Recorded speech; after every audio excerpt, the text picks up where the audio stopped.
आज मी ज्या ठिकाणी बसलेलो आहे ते ठिकाण म्हणजे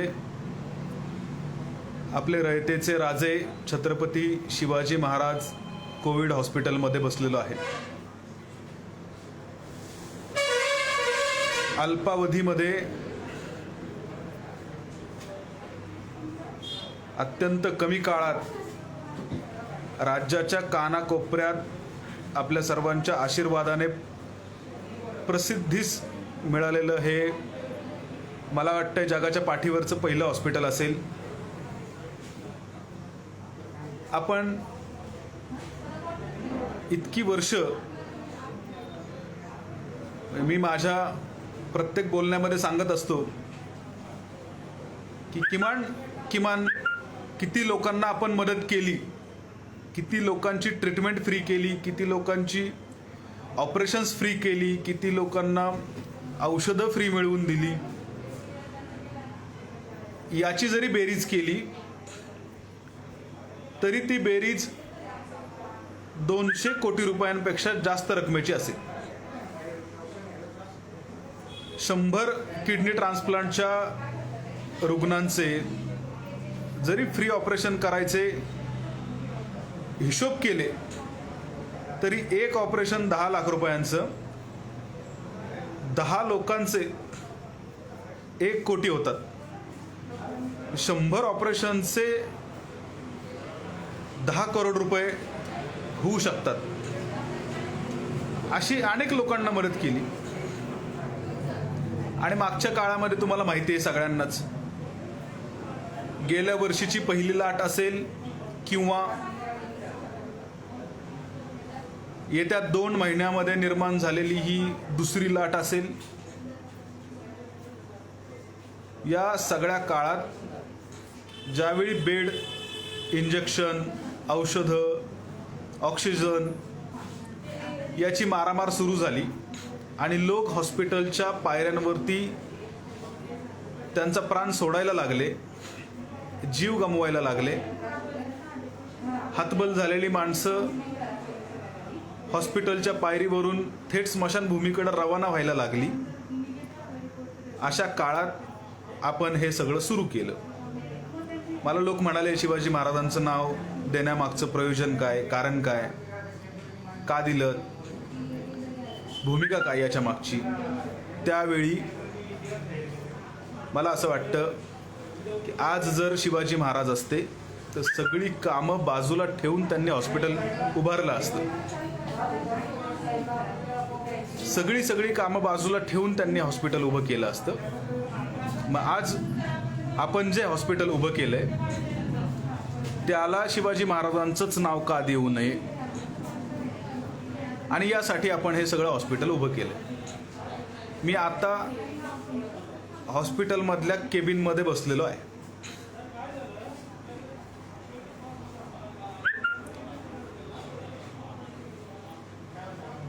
या ठिकाणी मी आज तुम्हाला मागच्या 15 दिवसापूर्वी कबूल केल्याप्रमाणे सगळं हॉस्पिटल, आमचे डॉक्टर्स, नर्सेसचा स्टाफ, आतमध्ये उपचार घेणारे रुग्ण, त्यांचे नातेवाईक या सर्वांची तुमची भेट घालून देणार आहे। हे सगळं हॉस्पिटल अगदी मोफत चालवलं जातं। हे कसं चालतं, काय चालतं, याच्यापेक्षा सध्या इथे काय सुरू आहे हे मी तुम्हाला आज दाखवणार आहे।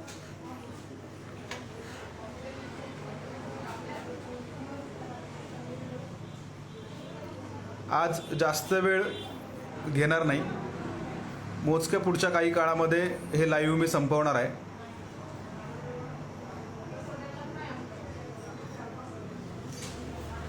तर मी तुम्हाला दाखवतो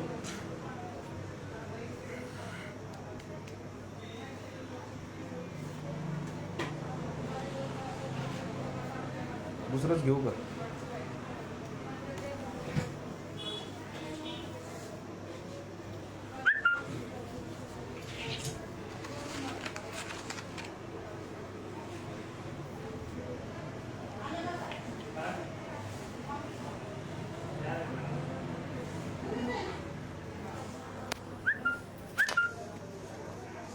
हे ज्या ठिकाणी सुरू आहे ते ठिकाण म्हणजे मातोश्री हॉल. आणि या मातोश्री हॉलचे जे मालक आहेत ते बघा इथे बसलेले आहेत. त्यांचं नाव कुणाल टिंगरे आहे. तर हे माझ्यासोबत आहेत. त्यांनी ही जागा सगळ्यांचा विरोध पत्करून उपलब्ध करून दिली. स्थानिकांचा विरोध पत्करून उपलब्ध करून दिली. आता मी तुम्हाला बाहेर असलेले जे सगळे हॉस्पिटलचे कर्मचारी आहेत, डॉक्टर्स आहेत, पेशंट्स आहेत, इथली सिस्टीम आहे त्यांच्याशी ओळख करून देणार आहे.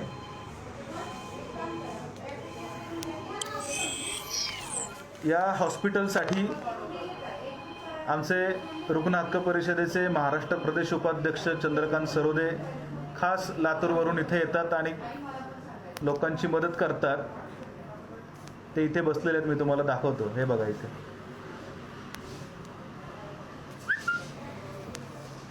चला आता असंच आपण बाहेर जाऊ.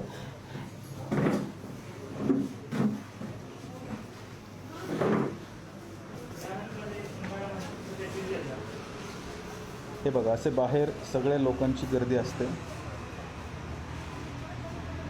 पेशंटचे नातेवाईक, इतर माणसं ही सगळी या ठिकाणी असतात. अशा पद्धतीने तुम्ही बघू शकता.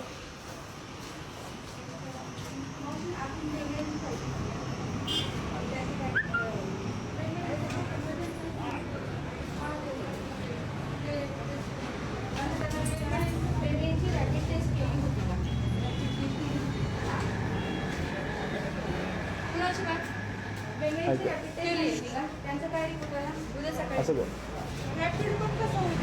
ही बघा ही रिसेप्शन करते.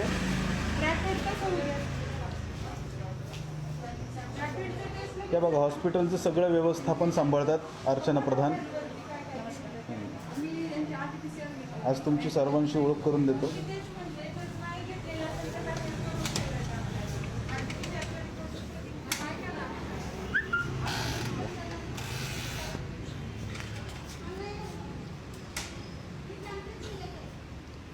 हे बघा हे सगळे पेशंट या ठिकाणी ट्रीटमेंट घेत आहेत.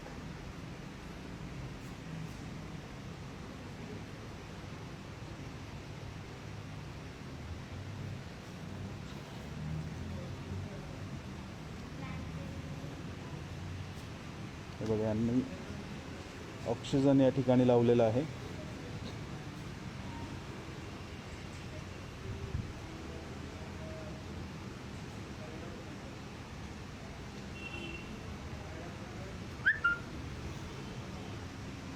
काय बरं वाटतंय का?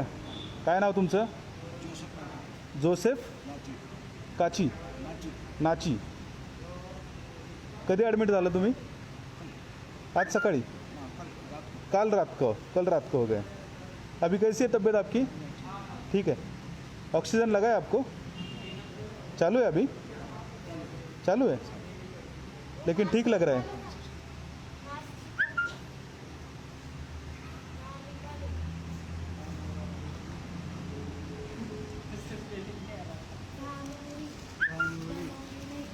तुमचं नाव काय ताई? डॉक्टर. हे बघा या डॉक्टर रश्मी आहेत आपल्या हॉस्पिटलमधल्या. आणि ह्या इथे रुग्णांच्या जवळ बसून त्यांचे सर्व रिपोर्ट्स, त्यांची सगळी कागदपत्र, त्यांच्या नातेवाईकांशी बोलणं, ब्लड टेस्टिंग, HRCTचे स्कोअर, इथे बसून त्या प्रत्येकाशी लक्ष ठेवणं, हे काम त्या करत असतात. तुझं नाव काय मित्र? माझं नाव महादेव. ब्लड टेस्ट घेतो मी. ब्लड टेस्ट घेतो. बघू जरा तुझा चेहरा दाखव. Lab technician. हां आता वरती गेलं की कारण कोविडचा वॉर्ड आहे. सर हमारे ॲम्ब्युलन्स. आणि हे कोण आहेत शेजारी? हे ब्रदर आहेत. ब्रदर. अच्छा.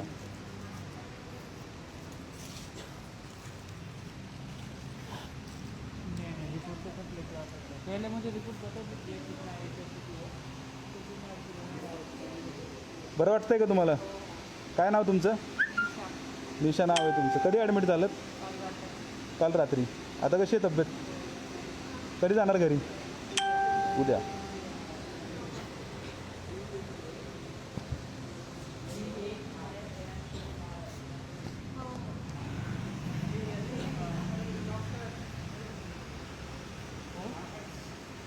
डॉक्टरांना लागणाऱ्या अनेक वस्तू या ठिकाणी तुम्हाला दिसतील त्या टेबलवर. पण ही फाईल कसली आहेत बघूयात. डॉक्टर जाधव, निशा, अनिल या पेशंटची फाईल दिसते.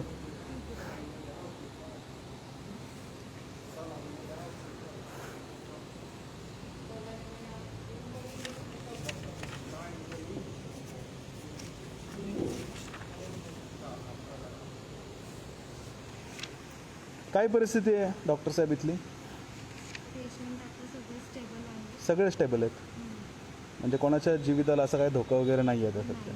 पण जर त्यांच्या मेंटॅलिटीमध्ये जर त्यांनी हे केलं, मोठ्याने बोललं तर सगळ्यांना ऐकू जाईल. फेसबुक लाईव्ह चालू आहे. जर त्यांनी आपल्याला कोऑपरेट केलं आणि ते मेंटली जर स्टेबल राहिले तर त्यांचं सॅच्युरेशन एकदम राहील. अच्छा, मग तुम्ही त्यांचं काउन्सिलिंग वगैरे करताय सध्या? हो हो, त्यांच्याशी सारखं आम्ही संवाद पण साधतो. अच्छा, कारण त्यामुळे मग ते स्टेबल राहतात मेंटली. म्हणजे तुमचं कॉलेज कुठलं होतं? हां, कॉलेज तुमचं Anantrao conceal homoeopathic medical college, कुठे आहे? संगमनेर. संगमनेरला. अच्छा, डॉक्टरांकडून आपण माहिती घेतलेली, त्यांनी आपल्याशी सांगितल्या बऱ्यापैकी गोष्टी.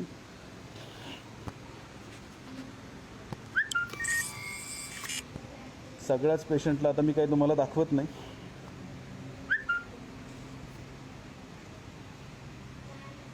दुसऱ्यांच्या हॉस्पिटलमध्ये जाऊन रुग्ण कसे आहेत त्याची चौकशी करायची, त्यांना काय त्रास होतो आहे का ते बघायचं.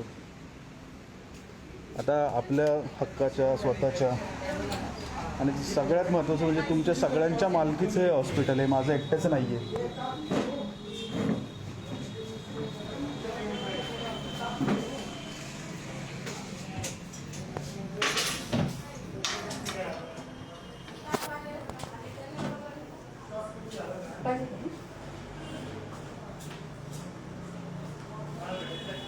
बघू ते हेल्मेट तिकडचं.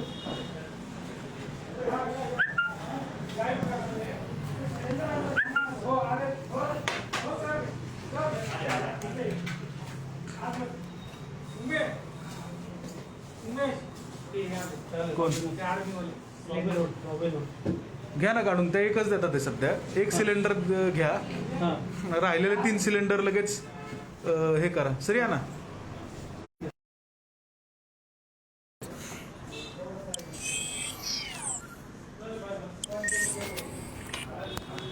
तर अशा पद्धतीने आज तुम्हाला सगळ्या हॉस्पिटलची सफर घडवून आणली आहे.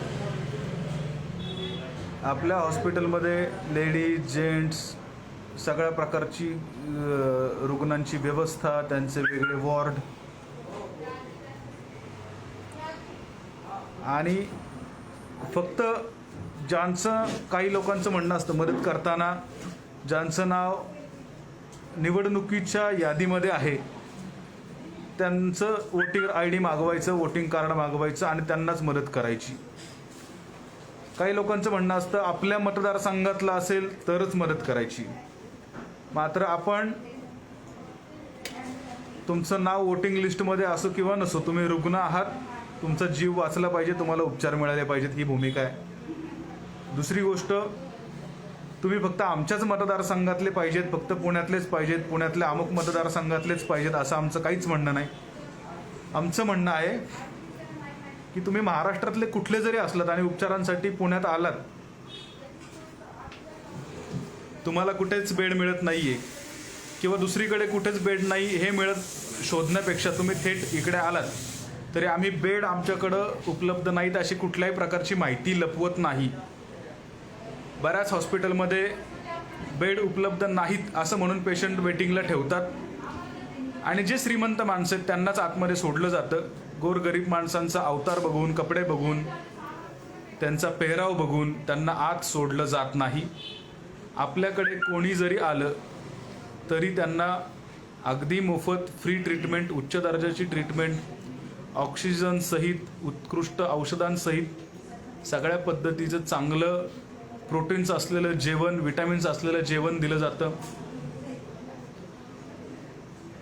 ज्या ज्या गोष्टी पंचतारांकित हॉस्पिटलमध्ये, नावाजलेल्या नामांकित हॉस्पिटलमध्ये, दर्जेदार म्हणवल्या जाणाऱ्या हॉस्पिटलमध्ये दिल्या जातात, अगदी तितक्याच मूल्यमापन केल्यानंतर तितक्याच योग्यतेच्या ट्रीटमेंट आपल्याकडे दिली जाते. किरण गोसावी म्हणतात आवाज येत नाही. आवाज येतोय का आता?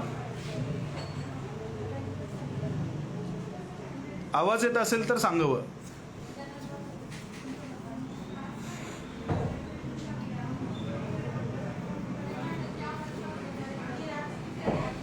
आमचे मित्र सहकारी ज्यांचं हे हॉस्पिटल उभारण्यामध्ये फार मोलाचा वाटा आहे असे आबा खलसे सुद्धा ग्रेट म्हणतात.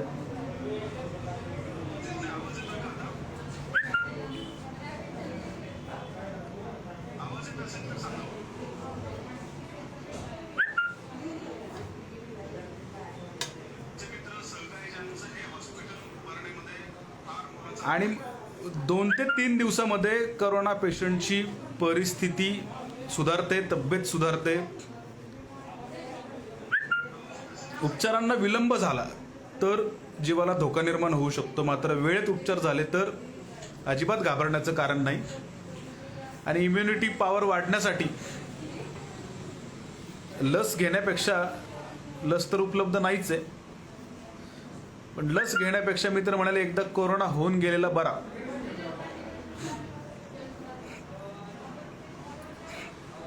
तुमचा इन्शुरन्स काढलेला असो किंवा नसो, तुम्ही कुठल्या शासकीय योजनेचे सभासद असो किंवा नसो, तुम्ही श्रीमंत आहात की गरीब, तुम्ही रुग्ण आहात आणि तुम्हाला जर बेड पाहिजे, उपचार पाहिजे, तर छत्रपती शिवाजी महाराज हॉस्पिटलमध्ये तुम्हाला ती मदत नक्की मिळेल.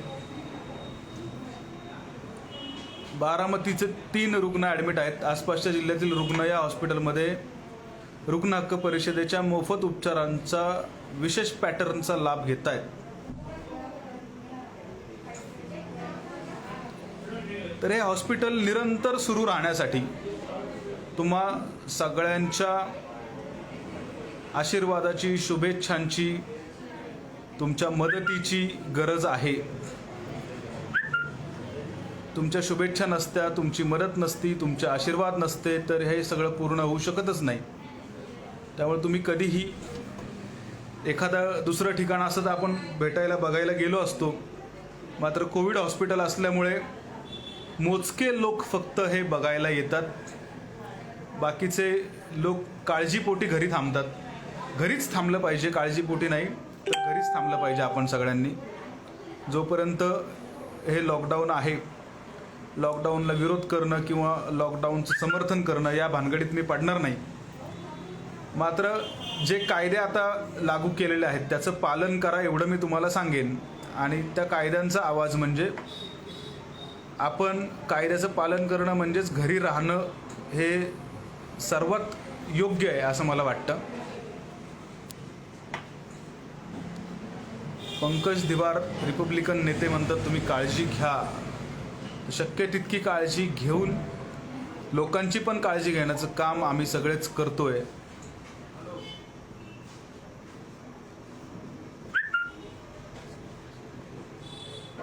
एकच मन आहे सरजी, किती वेळा जिंकणार, ग्रेट असं सागर शेलार म्हणतात. मी माझं काम करत आहे तर मला वाटतं मला तुम्हाला कमिटमेंट केल्याप्रमाणे एक 10-15 दिवस लाईव्ह येणं शक्य नव्हतं, जमत नव्हतं. मात्र आज तुम्हाला सगळ्यांना हॉस्पिटल दाखवलं पाहिजे, काय ट्रीटमेंट चालली ते दाखवलं पाहिजे. याचसाठी काल रात्री कबूल केल्याप्रमाणे उशीर झाला यायला. खरं तर 11 वाजताची वेळ दिली होती की ठीक 11 वाजता सकाळी लाईव्ह येईल म्हणून, पण माझे मित्र वरिष्ठ पोलीस निरीक्षक राजू मोरे साहेब या ठिकाणी आले होते. त्यांनी सगळी पाहणी केली, चर्चा केली, कौतुक केलं, अभिनंदन केलं. त्याच्यामध्ये चहा पाणी करण्यामध्ये आमचा वेळ गेला भरपूर आणि म्हणून आम्हाला उशीर झाला यायला लाईव्हसाठी.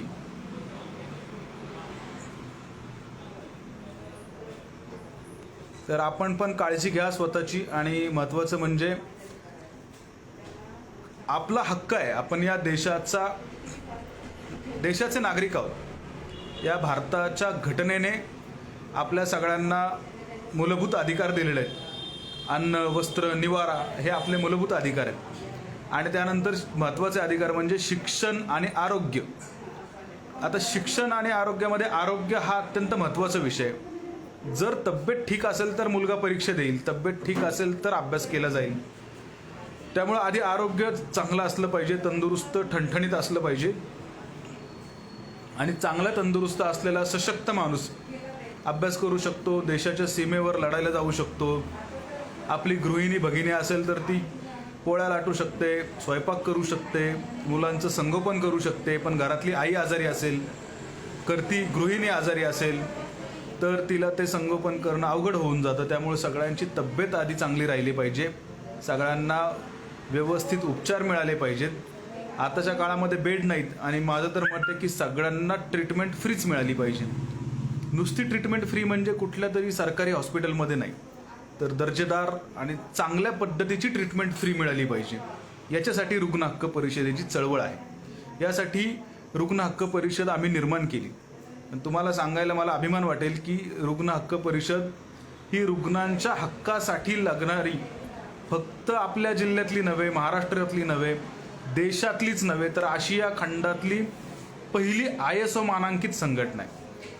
रुग्ण हक्क परिषदेची कॉपी कोण करतं का, रुग्ण हक्क परिषदेचं सारखं नाव वापरून कोणीतरी काहीतरी करतंय का, हे सगळं वेगळं. पण सर्वात आधी चंद्रावर पाऊल पहिलं कोणी ठेवलं, देशाचे पहिले पंतप्रधान कोणी झाले, पहिला भारतरत्न कोणाला मिळाला, तसं रुग्णांच्या हक्काची पहिली चळवळ कोणी उभी केली, तर ती रुग्ण हक्क परिषदेने उभी केली. तो मान, सन्मान आणि तो इतिहास हा रुग्ण हक्क परिषदेच्याच नावावर आहे. आणि रुग्ण हक्क परिषदेची चळवळ म्हणजे फक्त मूठ बांधून आंदोलन करणं, हक्क मागणं, रस्त्यावरती येणं, उपोषण करणं, आंदोलन करणं हेच नाही, तर आपण एका निर्णायक टप्प्यावर येऊन आता रुग्ण हक्क परिषदेने स्वतःचं हॉस्पिटलही उभं केले. दुसऱ्यांच्या हॉस्पिटलमध्ये मदत मागायची, हक्क मागायचे, आंदोलन करायचे, वठणीवर आणायचे, धडा शिकवायचा, हे सगळं एका बाजूला. आणि आपल्या हॉस्पिटलमध्ये आपण लोकांना ट्रीटमेंट देणं, चांगली ट्रीटमेंट देणं हे एका बाजूला आहे. आपल्या निस्वार्थ सामाजिक कार्याला व सर्व टीमला मनपूर्वक शुभेच्छा. प्रवीण नलावडे, धन्यवाद. खूप छान काम करत आहात तुम्ही आणि तुमच्या संपूर्ण टीमला मनापासून सदिच्छा. संदीप विशू, धन्यवाद. उत्तम कांबळे म्हणतात खूप छान काम आहे. कविता वाघमारे म्हणतात खूप छान काम आहे. ज्यांना ज्यांना वाटतंय खूप छान काम आहे त्यांनी त्या सर्वांनी या कामात सहभागी झालं पाहिजे अशी प्रत्येकाला विनंती आहे, आवाहन आहे. अनिकेत जाधव यांचे सुद्धा आभार. प्रायव्हेट हॉस्पिटल, खाजगी हॉस्पिटल, ट्रस्टचं हॉस्पिटल, सरकारी हॉस्पिटल यापेक्षा दर्जेदार ट्रीटमेंट देणारं आपलं हॉस्पिटल. आणि जिथं छत्रपती शिवाजी महाराजांचं नाव येतं तिथं जे असेल ते उच्च दर्जाचंच असतं आणि आपण ते करण्याचा प्रयत्न करतोय. सुमती नलावडे यांना सुद्धा हा आपण धन्यवाद देतोय. जास्तीत जास्त लोकांना मदत व्हावी यासाठी हे काम सुरू केलेलं आहे. 53 बेडचं हॉस्पिटल. तुम्हाला वाटेल 53 बेड कशात जमा, काही दिवसामध्ये आणखी या ज्या काही लाटा येणार असं सगळं सांगितलं जात आहे. त्याच्यामध्ये हे 53 बेड पुरतील का, तर हे 53 बेडच्या बरोबर आणखी 100 बेडचं हॉस्पिटल उभं करण्याचे देखील विचार आमच्या डोळ्यासमोर आहेत. तुम्ही सर्वांनी साथ दिली तर 100% नव्हे 200% आपण राहिलेलं 100-200 बेडचं हॉस्पिटल पुढच्या 2-3 महिन्यामध्ये उभं करू. त्याच्यामध्ये करोनाच नाही तर करोनासह जे देशात, राज्यात 200 अधिक वेगळे रोग आजार आहेत, ऑपरेशन्स आहेत, ते करण्याचा आपल्याला प्रयत्न करायचे आहे. त्या मोठ्या 200 बेडच्या हॉस्पिटलमध्ये सुद्धा फ्री ट्रीटमेंट द्यायचं काम आपल्याला करायचं आहे. आपल्या सर्वांच्या आशीर्वादाने, शुभेच्छांनी ते नक्की पूर्ण होईल. गौरव जगताप यांना सुद्धा धन्यवाद देतो. अमोल सोनवणे यांचे सुद्धा आभार मानतो. संघमित्राताई गायकवाड यांना सुद्धा धन्यवाद देतो. अमोल सोनवणे म्हणतात आपण भोसरीत भेटलो होतो सर रुग्ण हक्क परिषदेच्या शाखा ओपनिंगच्या वेळी. आता इतकं काही लक्षात नाही माझ्या, पण असं वारंवार भेटत राहिलो तर नक्की लक्षात राहू आपण एकमेकांच्या.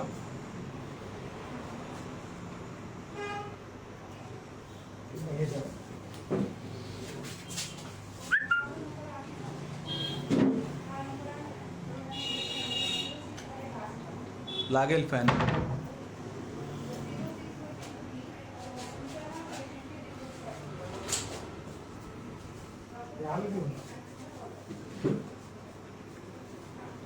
देऊन जा ना मला जरा.